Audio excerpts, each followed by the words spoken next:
এই জিন্দা মানুষ, আমার কবরে 1000 বছর ধরে আযাব চলতেছে, আমার কবরটা একটু জিয়ারত করে যাও। আরে এখানে কোন কবর থেকে মানুষের শব্দ শোনা যাচ্ছে?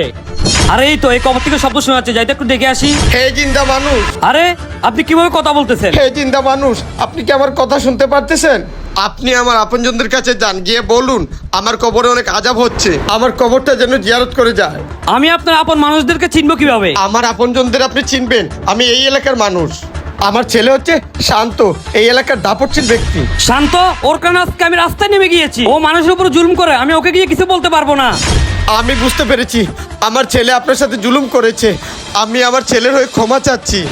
আপনি একটা বার আমার ছেলের কাছে যান, গিয়ে বলুন আমার কবরটা যেন জিয়ারত করি, আমি আর কঠিন আযাব সহ্য করতে পারতেছি না। না না, আপনার মুখে দিয়ে তাকিয়ে আমি একটা কুলাঙ্গারের সাথে কথা বলতে পারবো না, যার কারণে আমার বাপ সুইসাইড করেছে।